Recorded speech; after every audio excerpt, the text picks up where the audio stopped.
कौन सी भाषा कौन से वाली है, ठीक है। मेरी पत्नी का स्वास्थ्य प्रतिकूल है, मेरी बेगम की तबीयत नासाज है और मेरी वाइफ की हेल्थ अपसेट है। इनमें से कौन सी भाषा हिंदी है ये बताएं। पहले वाली है, सेकंड वाली, हाँ या ना? अरे हिंदी है या नहीं, हाँ या ना? नहीं है। और तीसरी, आप लोग हिंदी साहित्य के विद्यार्थी, आपको यही नहीं पता लग रहा कि हिंदी है या नहीं है? तो इसका उत्तर ये है कि तीनों हिंदी है, तीनों हिंदी है। कभी कोई आपसे ऐसी पहेली पूछे, एक सरल सी कसौटी समझ लीजिए। कसौटी है कि कौन सी भाषा के व्याकरण के नियम चल रहे हैं। मेरी वाइफ की हेल्थ अपसेट है, हिंदी है। माई पत्नी इज नॉट महसूसिंग अच्छा। मान लीजिए कोई ऐसे बोले, क्या दिक्कत है? माई पत्नी इज नॉट महसूसिंग अच्छा, ये अंग्रेजी है, क्योंकि व्याकरण के नियम जो हैं वो अंग्रेजी के हैं। My wife is not feeling well, ये अंग्रेजी है, शुद्ध अंग्रेजी है। आपने अंग्रेजी भाषा के व्याकरण के नियम में शब्द हिंदी के ठूंस दिए।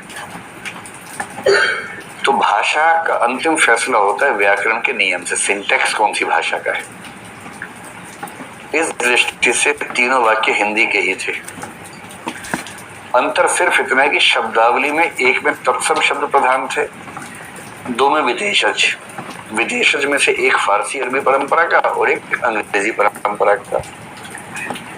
लेकिन फारसी परंपरा के ये सारे शब्द हमारी भाषा का हिस्सा बन चुके हैं। और ये ध्यान रखिएगा, आप लोग जो भाषा आमतौर पर आपस में बोलते हैं उसमें अंग्रेजी के शब्द खूब ठोसे होते हैं, जिसको आजकल हिंग्लिश कहते हैं या हिंग्रेजी कह देते हैं कहीं कहीं, और व्याकरण उसका हिंदी का होता है। उर्दू कोई भाषा है भी या नहीं, इस पर डिबेट है, खूब डिबेट है। अगर योगी जी को पता लग गया कि ऐसी डिबेट आप कल ही घोषित कर देंगे उर्दू भाषा नहीं है, ये अच्छी बात उनको पता नहीं है। भाषा विज्ञान में ठीक ठाक डिबेट इस बात पर है कि उर्दू स्वतंत्र भाषा है या हिंदी की एक शैली मात्र है, क्योंकि उर्दू का व्याकरण एग्जैक्टली वही है जो खड़ी बोली का है। और अगर व्याकरण दो भाषाओं का एकदम समान है तो दरअसल वो दो नहीं, एक भाषा है। उर्दू फारस से बन के नहीं आई है, अरब से बन के नहीं है, उर्दू मेरठ से बनी है। मेरठ कोर एरिया माना जाता है उर्दू बनने का, क्योंकि उन लोगों ने फारसी की शब्दावली को खड़ी बोली के ग्रामर में युक्त करके प्रयोग किया और बनते बनते उर्दू बन गई। और पाकिस्तान जब बना, पाकिस्तान ने राष्ट्रभाषा उर्दू बना दी। वहां भी दिक्कत है, पूरे पाकिस्तान में एक भी किलोमीटर का इलाका ऐसा नहीं है जहां उर्दू मूल भाषा हो जिनकी। वो भारत में बनी भाषा को अपनी राजभाषा, राष्ट्रभाषा के तौर पर इस्तेमाल करते हैं। वहां का समाज क्या बोलता है? सिंधी बोलता है, पंजाबी बोलता है, पेशावरी बोलता है, मुल्तानी बोलता है, उर्दू नहीं बोलता। पर राजभाषा उर्दू है, क्योंकि उनको ये दिखाना है कि वो मुस्लिम राष्ट्र है। और इसलिए पाकिस्तान के किसी आदमी का वीडियो देख लीजिए आप, आपको सारी भाषा समझ में आ जाएगी उसकी, क्योंकि वो जब उर्दू बोलने का प्रयास करता है तो दरअसल हिंदी बोल रहा होता है। केवल कुछ शब्द बीच में से परेशान करेंगे क्योंकि वो शब्द फारसी के लिए रहता है। तो जब कोई ऐसी भाषाओं में अंतर करे, इसका मतलब ये भाषा एक ही है, शैलियों का अंतर है। कुछ लोग तत्सम हिंदी को अच्छी हिंदी मानते हैं, ये वो है जो रूढ़िवादी परंपरा के लोग हैं, शुद्धतावादी परंपरा के लोग हैं, थोड़े से मतलब आमतौर पर जो वर्ण व्यवस्था में ऊंचे पायदान पे हैं वो इस तरह की बात ज्यादा करते हैं। ब्राह्मण वर्ग के लोग ऐसी बात ज्यादा करते हैं।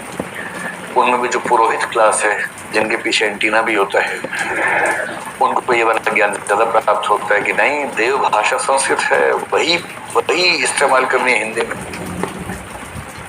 जो मुस्लिम समाज है उसमें ज्यादा फारसी शब्दावली आएगी, उसको हम हिंदुस्तानी कह देते हैं। महात्मा गांधी उसके बहुत बड़े प्रशंसक थे। और तीसरा, जो अंग्रेजी ना परिवारों के बच्चे हैं उनकी भाषा में हिंदी के शब्द बहुत कम है, अंग्रेजी के शब्द बहुत ज्यादा है। वो हिंदी का ग्रामर यूज करते हैं किंतु शब्द अंग्रेजी के धड़ल्ले से इस्तेमाल करते हैं। वो भी एक शैली है। हिंदी की 3 शैलियां हैं। बात समझ में आ गई?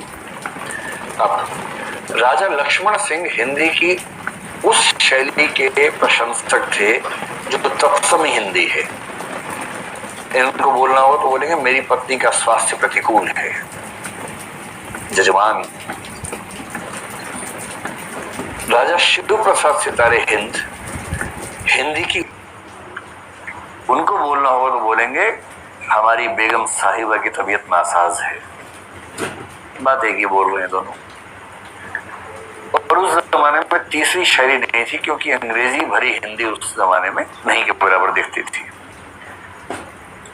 तो इन 2 राजाओं में से एक थे राजा शिव प्रसाद सितारे हिंद। कौन सी हिंदी इस्तेमाल करते थे?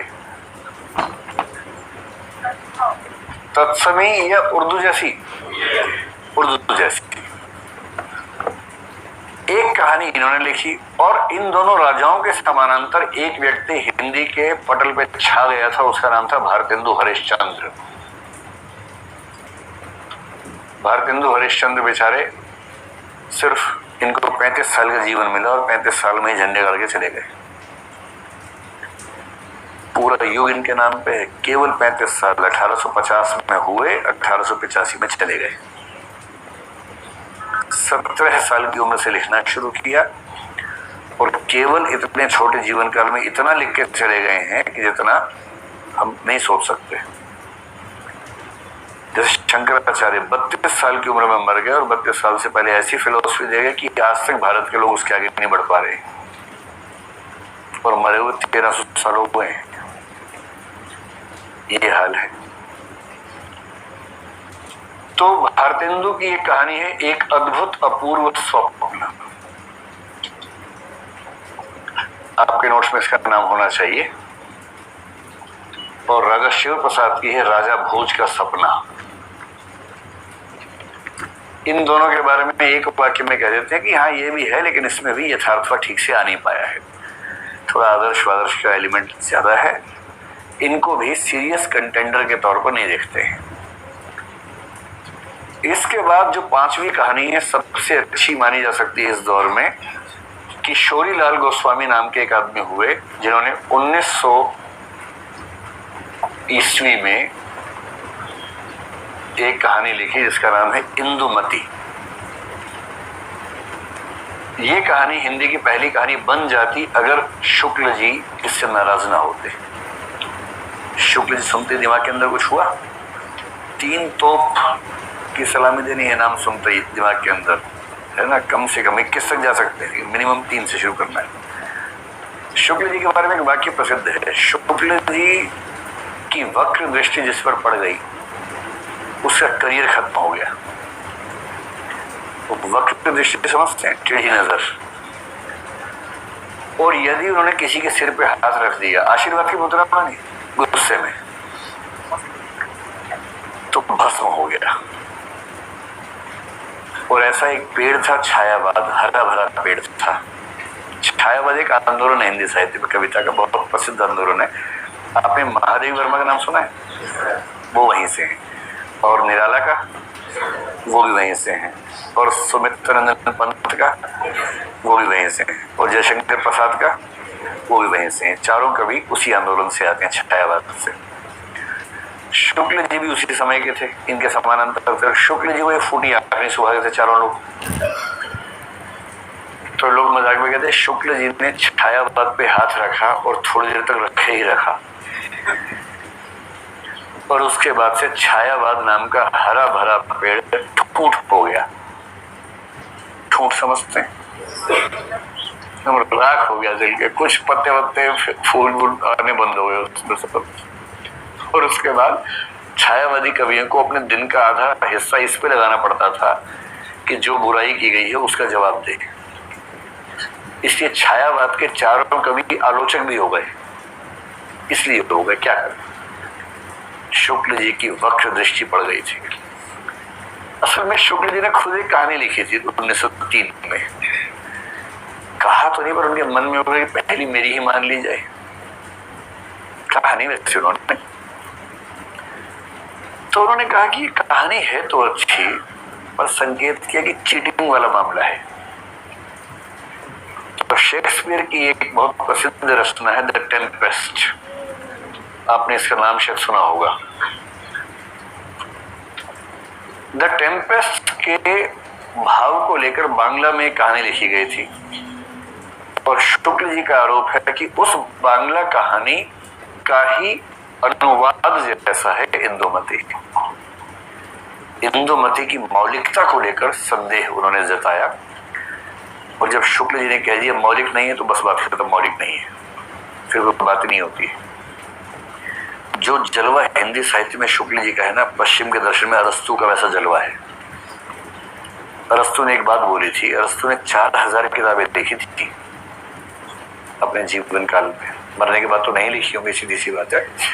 4000 पुस्तकें, 4 नहीं कह रहा हूँ, 400 भी नहीं, 40 भी नहीं, 4000 पुस्तकें लिखी थी। ये अलग बात है कि उनमें से कुछ पुस्तकें 3 पेज की हैं, कुछ 2 पेज की हैं, ऐसी पुस्तकें बहुत सारी हैं छोटी छोटी, पर 4000 पुस्तकें। बहुत दिमाग वाला आदमी था, पर दिमाग वाला आदमी भी कभी कभी खिसक ही जाता है। तो अरस्तु ने एक वाक्य बोला कि औरतों में पुरुषों की तुलना में दिमाग कम होता है, ऐसा बोला। तो लोगों ने कहा थोड़ा समझा के बताओ।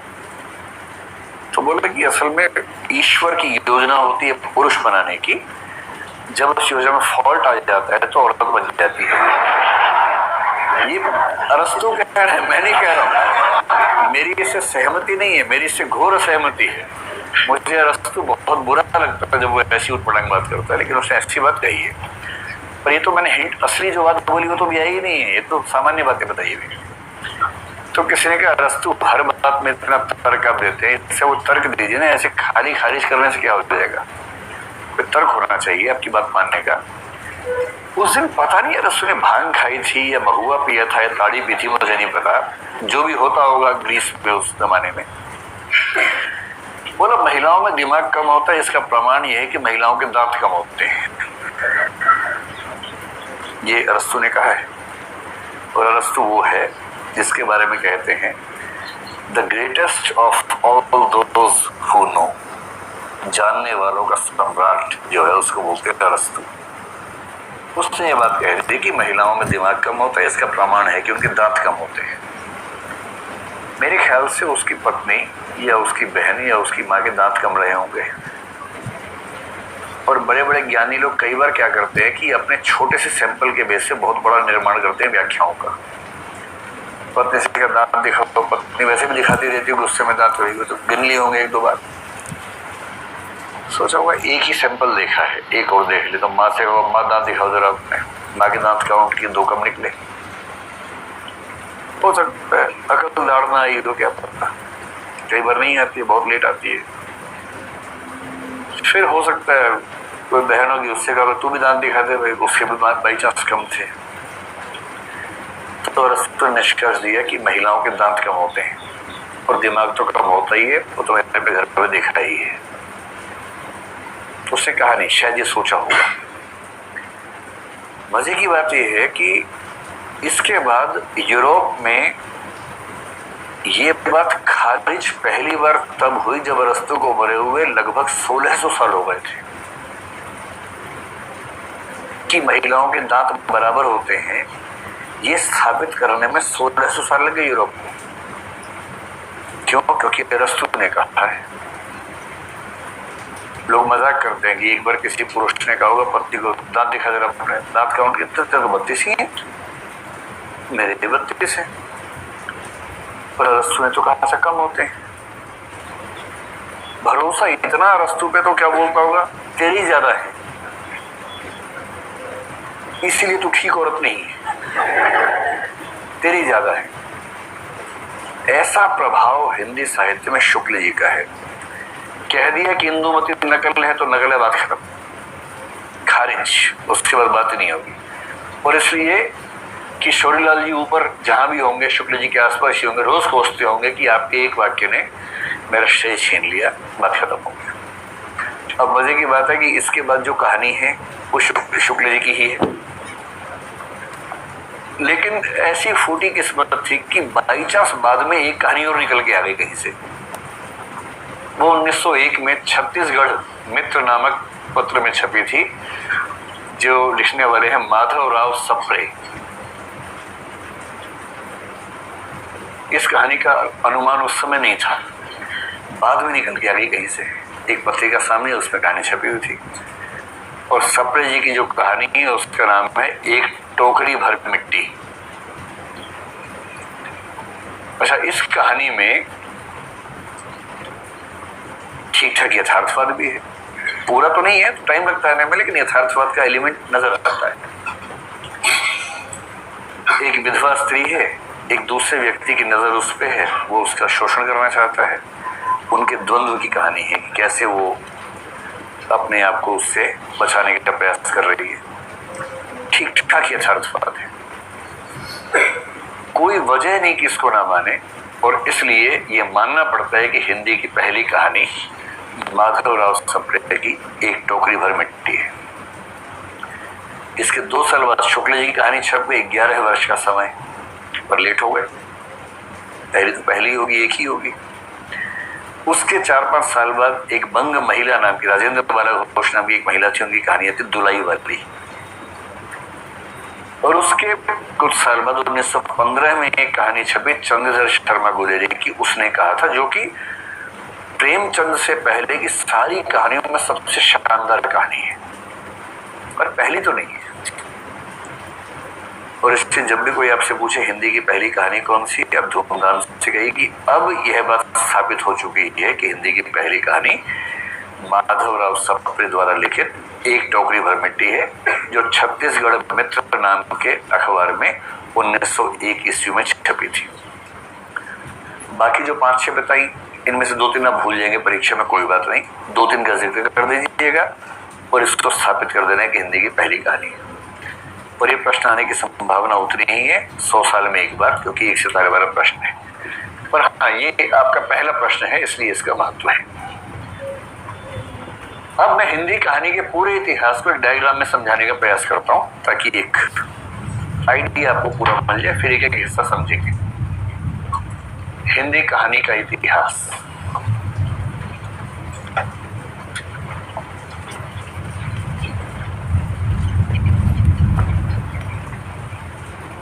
तथ्य रटिएगा मत, केवल कंसेप्ट समझना है।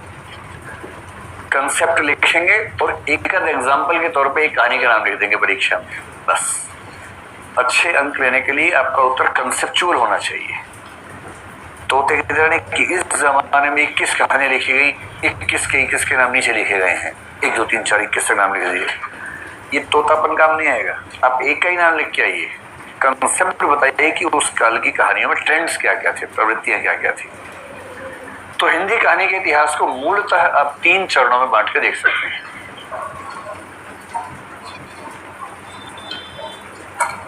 अब मैं सिर्फ पहला बोलूंगा, और मुझे पता है कि आप लोग इतने ज्ञानी हैं कि खुद ही बता देंगे बात के काल। प्रेमचंद पूर्व काल। तो बताइए दूसरा कौन सा होगा? प्रेमचंद काल। और तीसरा कौन सा होगा? गजब, देखिए, एक बताया और 3 आपने बता दिए तुरंत। दूसरे को प्रेमचंद प्रसाद युग भी कह देते हैं।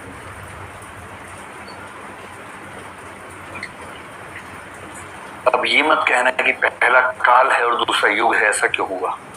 ऐसा बाई चांस हो गया है। इसको भी युग कर दीजिए, इसको भी काल कर दीजिए, जो करना हो कर लीजिए, ठीक। और तीसरा होता है उत्तर प्रेमचंद युग या प्रेमचंद पश्चात युग।